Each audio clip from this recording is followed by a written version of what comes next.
Howdy, this is the seventh in my series of computerized scenarios. This one is a little bit different. It's designed specifically for solitaire play as the Soviet player.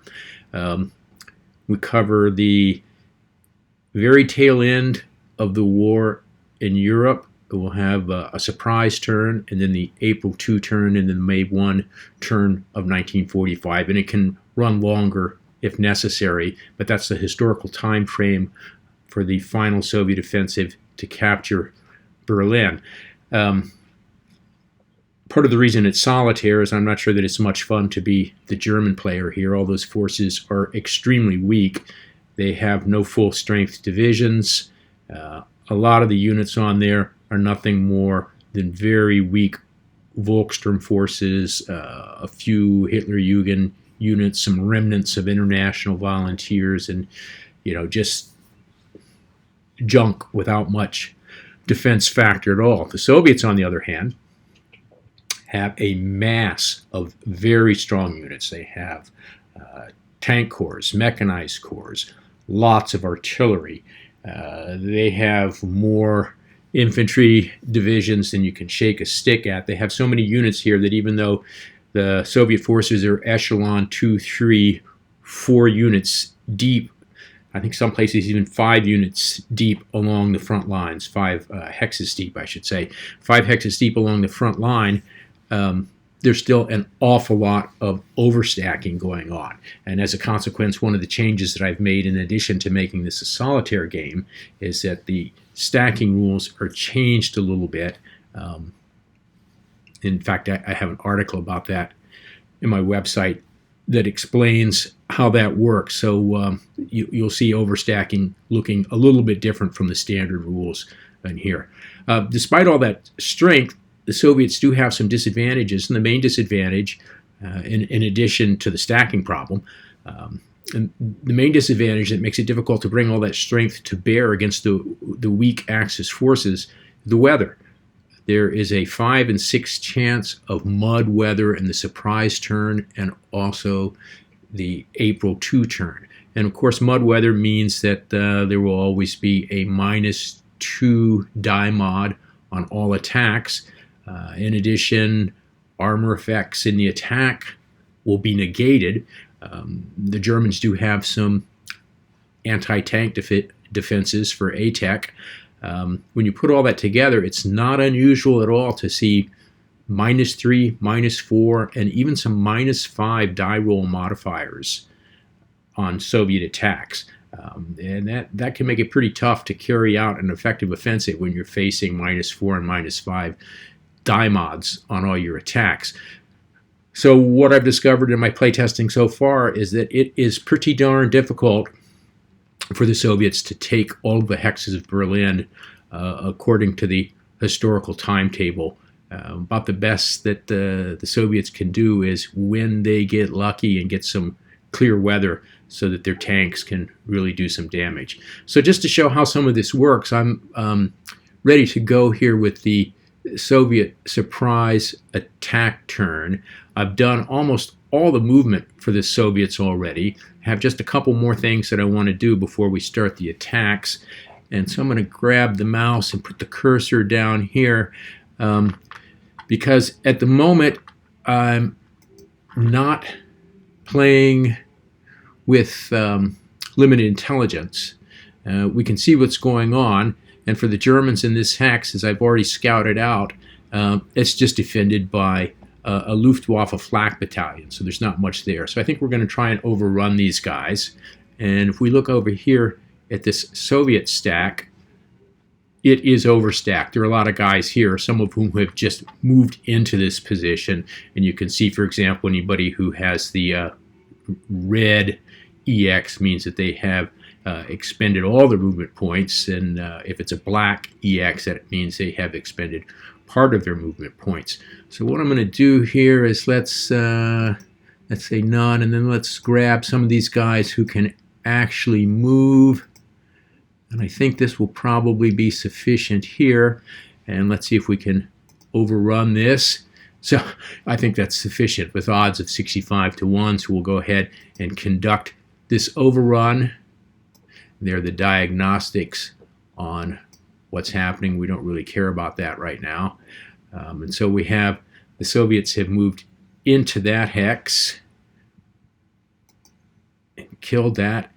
That, by the way, due to the mud, that took 6 movement points to move and overrun. So really these units can't go any farther, because if we tried to go here, for example, nobody has enough movement points left. And that's one of the issues with the mud weather, slowing down movement as well as taking away armor effects and causing a -2 die mod on attacks. So anyway, we'll say that that is the end of our movement, because like I say, I've already done all the movement for these guys. And we're going to go here to end the phase and go straight into combat. It's telling us that we do have some overstacks here. And we remove, I clicked right past that, but we removed an Axis fort that had been in that overrun hex, and so it came off the map there. All right, so let's see what we can do with some attacks. Mostly what I'm doing here is just throwing large numbers of strong Soviet troops up against weak German forces and seeing if we can overcome negative die mods due to the mud weather. So let's start here. We've got a couple guys who can try to get across. We'll initiate the attack. That's only a 3.5 to 1 with a -3 die mod. One of the things that's going on here is that the Germans have no air support. The Soviets have 100 points of air support that they can toss out any way that they want to. And I'm just going to put some in here randomly at different places. As usual, when I do these demos, I'm not trying to make the smartest, most advantageous attacks, just giving an idea of how things work. So we'll throw some air support in here. We'll go ahead and resolve the combat, and we got a defender retreat. So the only place they can go is here. Whoops. Here they go. They're absorbed in there, and we'll go ahead and take that first headquarters and advance them in. Now let's see what happens down here. We'll attack this hex. We can only get there from here. We'll give that a shot. 7 to 1. Well, that's good, but a -5 die mod, and that has to do with the terrain, the weather, armor effects, and so forth. And we can see the full accounting of that after the attack if we want to see that, but we'll know that it's a -5 here. So let's go ahead and resolve some combat, and we get another defender retreat. That's what tends to happen here with these die mods, and that's what makes it tough for the Soviets to keep up with their timetable. So let's send these guys back to here, and we'll have all of these folks advance into that. You know, this is always questionable. Do you want to say take these 3 stacks against this one, or do we want to try and split that up and do 2 of them here and 2 of them here? You know, it's 6 to 1, half dozen to the other. I tend to think that one of the best things you can do is try to destroy as many German units as possible, and that means making as many attacks as possible. But with the negative die mods, you tend to just get retreats instead of eliminating German units. But we'll try it. We'll go here, here, here. We'll do an attack. So we have almost a 5 to 1. So let's throw in some extra air power into that, resolve the combat, and we get another retreat.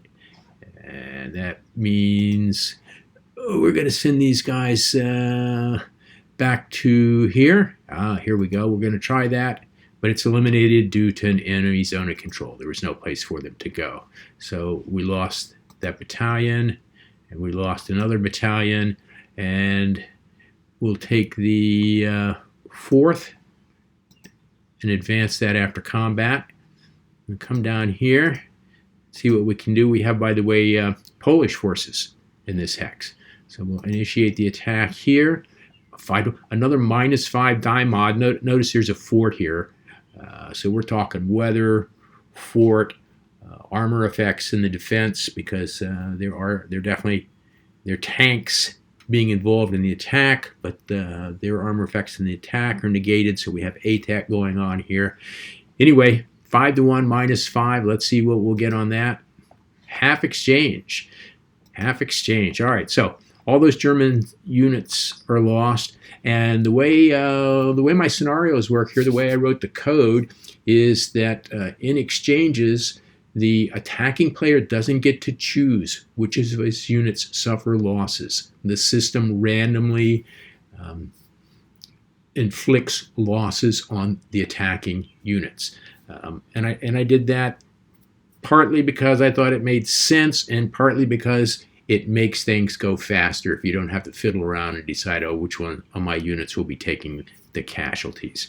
In any event, let's advance. None of the Poles will go in, and we'll send in first armored headquarters there.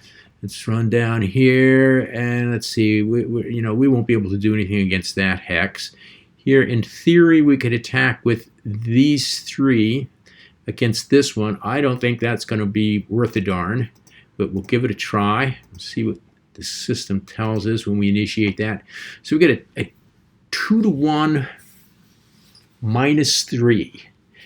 It's 13 factors there. We could pour a lot of air power into it, but I just don't think that's worthwhile. I don't think we can get anything out of that, so we're going to cancel that one. We'll run down here a little bit farther, see if we could do these two against this one. I don't think this is going to work either. These German forces along here, even though that's randomized deployment, they tend to be a little bit stronger right there in front of Berlin. So let's see what happens here. Another 2-to-1 with a -2 on it. Yeah, let's cancel that. That's not going to do any good. So we'll run down here, and I really think that the best bet is going to be, let's see if we can just knock this guy out completely. We'll do this. Initiate this attack. 14-to-1 with a -5 die mod on it. Well, we'll resolve the combat there, and we see a defender retreat, and that's what tends to happen with all those die mods. But I believe we do have that guy surrounded, so let's choose the hex for retreat, and there's nowhere for those guys to go. We can see nobody at full strength, so there are no cadres to survive. So just for the heck of it, I'm going to say, well, we will retreat to here, and it's going to tell us that guy is eliminated, that guy is eliminated, and that guy is eliminated. So they were all lost. And in terms of advancing across here, let's send in just the second, I think, is the right one to send forward. There we go. Down here, we'll try this, see what happens here. 7-to-1 -3. Let's resolve the combat on that. Or, what we can do, I haven't been using air power. We'll throw in some air power. We'll put in 10 factors for the heck of it. We'll resolve that. We got a defender halved. And so we'll want to retreat to here in order to survive. And we will advance all of these guys. I don't think this is going to work out very well here. We'll initiate that attack. 2.3 with a -6 die mod. I don't know the last time I saw a -6 die mod. I think we're going to cancel that one. So there we go. That's what it looks like when the overwhelming Soviet steamroller runs up against weak German forces during mud weather, and not especially good terrain for the attackers. There are enough woods there, and of course the river line and so forth. So we know the Germans aren't going to be able to hold out, but the surprise attack turn actually went off pretty well, but it's still going to be a tough job for the Soviets to capture Berlin by the end of the May 1, 1945 turn. Anyway, so that's an idea of what's happening with the Berlin 45 scenario, and hope you enjoyed taking a look at that.